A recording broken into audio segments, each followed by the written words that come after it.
Hello दोस्तों। एक बार आप सभी का स्वागत करता हूं आपके अपने यूट्यूब चैनल में, लर्निंग फॉर स्पेशल में। और आज हम डिस्कशन करेंगे जो अभी रिसेंटली में AYJNISSD के द्वारा पेपर कराया गया सप्लीमेंट्री एग्जाम। ठीक है।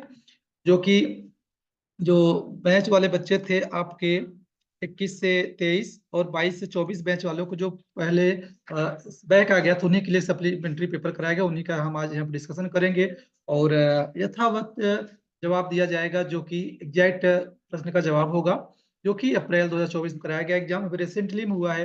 डेट आपको दिख रहा होगा, 6/4/2024 को कराया गया, 2 से 5 मतलब शिफ्ट सेकेंड में कराया गया है। समय 3 घंटा। और टाइम आपका जो मार्क्स दिया गया है, जो उसके कितने मार्क्स होने 45 मतलब 45 नंबर का आपका पेपर है। 3 घंटे टाइम सफिशियंट टाइम है दोस्तों। चलिए डिस्कशन करते हैं। और जो आज का पेपर जिस पर हम डिस्कशन करेंगे, पेपर आपका second, fundamental of hearing hearing impairment and ideological management, अर्थात आइडियोलॉजी का पेपर है। ठीक है। यहाँ से हम डिस्कशन करते हैं इंग्लिश वर्जन के प्रश्नों को। आगे हम हिंदी वर्जन का प्रश्नों का भी डिस्कशन करेंगे। ठीक है। चलिए हम पांचों प्रश्नों को लेते हैं यहाँ पर। देखिए पहला हमारा जो खंड है ए, ठीक है, ट्रू एंड फॉल्स के बारे में दिया गया। क्या था ना, ट्रू एंड फॉल्स। तो हमारा पहला प्रश्न है Eustachian tube is part of the inner ear. तो ये बात आपका फॉल्स है, गलत है, क्योंकि ये जो पार्ट है, स्टेशियन जो पार्ट है आपका, ये आपके मिडल ईयर का पार्ट है। ठीक है। ये इनर ईयर में नहीं होता है, मतलब पहला गलत है आपका।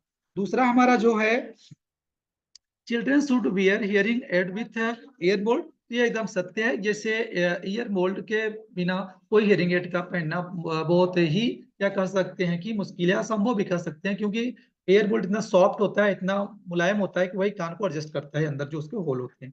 यहाँ पर जो आपका ये सत्य है, मतलब ये आपका एफ है, ये सत्य है। तीसरा हमारा है cochlear implant directly stimulate the auditory nerve. ठीक है। जो हमारा तीसरा प्रश्न है, ये भी सही कह रहा है। जो हमारा सीआई होता है, कोक्लियर इम्प्लांट होता है, ये ऑडिटरी नर्व को डायरेक्ट क्या स्टिमुलेट करता है, आवाज को ग्रहण करने के लिए। चौथा हमारा जो प्रश्न है, OAE can be performed on 1 month old baby. ठीक है। ये प्रश्न आपका गलत है, क्योंकि ओएई जो होता है, ये आपके 6 मंथ के लिए होता है, 1 मंथ के लिए नहीं होता है। ठीक है। 6 मंथ बच्चों के लिए होता है, तो अर्थात ये आपका गलत है। हमारा जो पांचवा है, hardware system is an example of classroom amplification device. That is correct answer, ये आपका ट्रू है। ठीक है। Hardware system, FM system, infrared system में क्या होते हैं, क्लासरूम एम्पलीफिकेशन डिवाइस है। ठीक है। तीनों, ये आपका हार्डवेयर सिस्टम हो, इंफ्रारेड सिस्टम हो, चाहे एफएम सिस्टम, जो ये सब क्लासरूम के लिए बनाए गए हैं। ठीक है। यहाँ से आपने देखा इन पांचों प्रश्नों में। अब मैं एक शॉर्ट में देख बताया तो आपको, जो हमारा पहला प्रश्न है क्या हमारा गलत है, दूसरा प्रश्न हमारा सही है, तीसरा प्रश्न हमारा सही है, और जो चौथा प्रश्न है ये गलत है हमारा। पांचों प्रश्न सही, मत अर्थात कहने का पहला और चौथा गलत है, दूसरा तीसरा और पांचवा आपका क्या है, ट्रू है, मतलब सत्य है, बाकी सब दोनों असत्य है। ठीक है। पहला सेक्शन ए प्रश्न हुए। चलिए आगे बढ़ते हैं। आगे देखते हैं हमारा मल्टीपल चॉइस क्वेश्चन है। ठीक है, ले लेते हैं पूरे प्रश्नों को। हाँ चलिए अब इसका हम डिस्कशन कर लेते हैं। हमारा पहला जो प्रश्न है, यहाँ आपको दिख रहा होगा, ठीक, मल्टीपल चॉइस क्वेश्चन है। आपको पता है यहाँ पे 4 आंसर हैं, चारों में से एक हमें जवाब देना है, उससे ठीक जवाब देना है। ठीक, 1 नंबर के भी हैं। तो जो हमारा पहला प्रश्न है, number 1, if a hearing aid make a visiting sound when warm then the reason would be. ठीक है। आपको कब आपका हियरिंग एड जो होता है आपका विजिटिंग मतलब सीटी बजाने लगता है। ठीक है। जो पहले का जवाब हमारा होगा, ये आपका है एयर मोड फिट्स बॉडी। जब एयर मोड कॉन में मतलब हमारी बॉडी कॉन में फिट नहीं होता है, तो वहां पर सीटी की विजिटिंग की आवाज करता है। ठीक है। बैटरी लो, वैल्यूम, इन सबसे नहीं होता है। ठीक है। तो पहले का जवाब होगा ए होगा भैया। ठीक है। ध्यान रखना, पहले का जवाब जो हमारा होगा ए होगा। दूसरा हमारा प्रश्न है, the outcomes of CI depend upon following factors. ठीक है।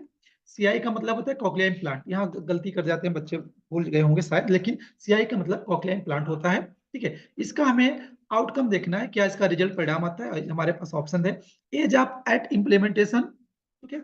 उसके बाद आपका age of onset of hearing loss, या ड्यूरेशन ऑफ द डेफनेस, या ऑल ऑफ द एबव। ठीक है। जो हमारा कोक्लियर इम्प्लांट है, ये तीनों के लेकर, अगर नहीं, इसका जो चौथा नंबर है आपका डी है, ये सही, ऑल ऑफ द एबव, मतलब इसमें सभी क्या है, सही है। ठीक है। डी आपका सही है। तीसरा हमारा प्रश्न, dash dash dash can be a prenatal causes of hearing loss. इन चारों में से कौन सा कारण है जो कि प्रीनेटल कॉजेस है स्वर्ण बाधितार्थ के हियरिंग लॉस के। ठीक है। यहाँ भरना है आपको। चलिए उसका देखते हैं। जो हमारा पहला है, आप यहाँ देखे होंगे तीसरा प्रश्न का। ठीक है। एजिंग नहीं भाई, ए नहीं, इसका जो होता है रूबेला होता है, सी होता है। ठीक है। इसका सी है रूबेला आपका prenatal causes of hearing loss है, ठीक है। चौथा प्रश्न है ऑडिटरी ट्रेनिंग में हैव लिमिटेड और no benefit in following condition, ठीक है। नंबर एक, absence of auditory nerve in both ear, child rarely wear a hearing aid। B आपका है एडेड थ्रेशोल्ड और not within speech banana. D आपका in all the cases above, ठीक है। आपका जो चौथा है वो आपका ये जो चौथे का अगर देखा जाए तो चौथे का चौथा सही है भैया, ठीक है। ये आपके मल्टीपल चॉइस क्वेश्चन हो गए। जैसे मैंने पता पहले का आपका ए होगा, बी का आपका जो है ऑल ऑफ द अबव होगा, तीसरे का आपका रुबेला होगा, चौथे का आपका डी होगा, ठीक। इस तरह से 4 नंबर आपके सही होंगे अगर आप इस तरह आपने किया होगा। वो उम्मीद करता हूं कि आप सभी लोग इस तरह को सोल्व भी किया होगा। चलिए आगे देखते हैं, आप कुछ डिस्कशन करते हैं नेक्स्ट हमारे जो इसका सीक्वेंस है प्रश्नों को देखते हैं। उसके बाद आप आंसर इन वन वर्ड्स मतलब एक लाइन अर्थात आपको एक लाइन 2 लाइन जवाब देने का प्रश्न है। आपके पास 8 प्रश्न है, आठों को करना अनिवार्य क्योंकि यहाँ पर have no any chance to skip any question, ठीक है। यहाँ स्किप करने कोई ऑप्शन नहीं दिया है। पहला प्रश्न हमारा है ईयर के फंक्शन को आपको दर्शाना है, ठीक है। And name of the physical attribute of the sound, जो फिजिकल एट्रीब्यूट मतलब फिजिकल जो उपस्थिति होती है साउंड उसको बताना था, क्या है आपका। तीसरा आपका right in one strategy used in prevention of hearing loss, आपको एक स्ट्रेटजी रणनीति लिखना था जो कि प्रिवेंशन में यूज किया जाता है। चौथा प्रश्न आपका है write in one disadvantage of normal hearing test, मतलब जो हम सामान्य श्रवण टेस्ट लेते हैं उसका कोई एक हमें नुकसान बताना था, डिसएडवांटेज लाभ नहीं नुकसान बताना था। And state one advantage of individual additive training, जो हम व्यक्तिगत श्रवण प्रशिक्षण करते हैं ना उसका हमें सिर्फ एक लाभ बताना था, क्या बताना था, एक हमको लाभ बताना था। And write any one causes of congenital hearing loss, हमें आपके कारण लिखना था जो कॉग्निशियल हियरिंग लॉस होते हैं उसका एक कारण बताना था। Now name the stimulus used in pure tone auditory, जो आपका पीटीओ होता है प्योर ऑडियोमेट्री जो होती है उसके बारे में आपको उसके नेम जो स्टिमुलेट करता है जो उसको प्रयोग करने वाला। एंड आठवां था can a child be allowed to do speech reading when teacher conducts auditory training exercises, ठीक है। इसके बारे में आपको जो टीचर कंडक्ट कराता है ऑडिटरी ट्रेनिंग एक्सरसाइज उसके बारे में आपको स्पीच रीडिंग के बारे में आपको यहाँ पर लिखना था थोड़ा सा। एंड एट लास्ट 9वें नंबर पे है which other high frequency consonant present in speech banana, high frequency consonant को आपको स्पीच बनाने के यहाँ पर एक इमेज आपको ड्रॉ करना था स्पीच बनाना का, ठीक है। आपको बखूबी पूरे पूरे यहाँ 9 नंबर आपने गेन किए होंगे तो आपके पूरे मतलब नेक्स्ट आपका सेक्शन 2 भी पूरा हो गया क्योंकि 1 नंबर का क्वेश्चन है तो आपको एक ही 2 लाइन लिखना था, ज्यादा लिखने वाला नहीं था। चलिए नेक्स्ट सेक्शन देखते हैं आपका यहाँ से।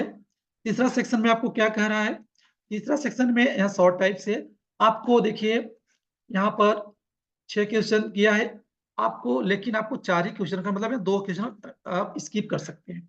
पहला स्पीच बनाना और यहाँ पर भी आपको स्पीच बनाना दिया हुआ है, वही स्पीच आपको बनाना यहाँ भी बताना था, ठीक है। लेकिन यहाँ बनाना था लिखना भी था। एंड साउंड बारे में लिखना था, उसको थोड़ा डिस्क्राइब करना था। And critical period of language development, जो बच्चों की शैशवावस्था जो लैंग्वेज डेवलपमेंट होती है क्रिटिकल पीरियड जो होता है उसके बारे में आप लिखना था। एंड आपको 4th नंबर पे कंडीशनिंग बारे में लिखना था। एंड 5th में importance of binaural amplification through hearing aid, जो स्वर्ण यंत्र होते हैं वो बाइन्यूरल एम्प्लीफिकेशन किस तरह करते हैं उसके महत्व को यहाँ बताना था। 5वें नंबर पे यानी 3 strategies use during additive verbal therapy, जो हमारी एबीटी होता है, ठीक है। एबीटी तो मैंने आपको बताया एबीटी का कोर्स भी किया जाता है, ठीक है। पोस्ट ग्रेजुएट करके आया जो कि अली और जंग डायरेक्ट कराता है, उसमें भारत एक ही जगह होता है कोर्स जो बीएड के बाद होता है। चलिए और यहाँ नेक्स्ट आगे बढ़ते हैं और लास्ट सेक्शन देखते हैं जहां आप एक ही प्रश्न करना था डियर स्टूडेंट्स। नाउ आपको सिर्फ यहाँ पर दिया है एक और, ठीक है। यहाँ पर 2 है, यहाँ पर 2, एक आपके यहाँ 8 नंबर तो 1 नंबर आपके यहाँ 7। अब यहाँ पे स्कीप कर ए करो या बी करो, यहाँ पर ए करो या बी करो, मतलब यहाँ 2 थे डिटेल लिखने थे।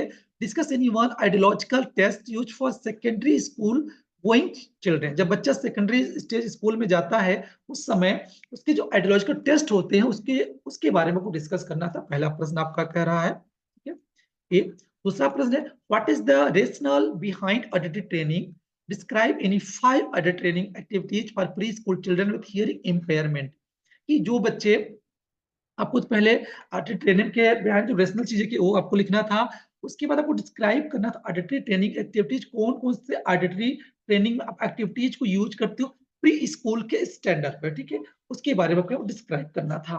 अब दोनों जो आपको उचित लगा होगा, जो आपको प्रीफर हुआ होगा, आप उसको जवाब दिए होंगे, तो यहाँ पे आप अच्छे नंबर गेन किए होंगे। एंड आपके इस वाले खंड में दूसरा आपका जो खंड है, यहाँ है with a suitable diagram describe digital hearing aids, ठीक है। यहाँ पर आपको डिजिटल हियरिंग एड को बनाना है विद क्या है, डायग्राम, चित्र, सचित्र वर्णन करना है, ठीक, सचित्र आपको यहाँ पर लिखना था। बी आपका discuss effects of hearing impairment on various domains of developmental and education in children, ठीक है। ये कह रहा है आपका प्रश्न को, जो हियरिंग में बच्चे हैं उनको जो अलग अलग प्रकार के डोमेन्स को विकास करने में यूज किया जाता है, वो किस तरह से प्रभावित, उसके बारे में आपको डिस्कस करना था भाई, ठीक है। इस तरह के आप यहाँ पर से जो आर लगा है, या ए करिए या फिर या करिए, ठीक है। कुछ बड़े विद्वान जो लोग होते हैं दोनों कर देते हैं, सोचते हैं दो में से जो एग्जामिनर समझेगा उसको एक्सेप्ट कर ले, तो आपको भैया गलत हो जाएगा, ठीक है। ऐसे नहीं, आपको ए बी में से एक करना है, यहाँ पर एक करना था, यहाँ से एक करना था। मुझे उम्मीद है कि आप सब इसी तरीके से क्वेश्चन किए होंगे, क्योंकि आपको बहुत ढेर सारे पैटर्न आप बता दिए गए होंगे, क्योंकि सप्लीमेंट्री है, आप पहले पेपर दे चुके हो, तो आपको आइडिया पहले से है कि पैटर्न आप क्वेश्चन का क्या है। और मैं उम्मीद करता हूँ दोस्तों, आपको इस तरह से जैसे मैं बता रहा हूँ इसी तरह आपने लिखा भी होगा और अच्छे नंबरों से आप सब पास होंगे। और एक बार फिर आप सभी से मेरा रिक्वेस्ट है, आप हमारे चैनल में नए आए तो शेयर सब्सक्राइब करते चलिए, कमेंट करते चलिए। फिर अब नए नए पैटर्न और नए नए अपने जो सप्लीमेंट्री या फिर जो एग्जामिनेशन कराया जाएगा, उस प्रश्न को हम सॉल्व करने के साथ साथ आपको मिलते रहेंगे यूट्यूब पर। तब तक फिर चलिए मिलते हैं, तब तक के लिए बाय बाय, टेक केयर।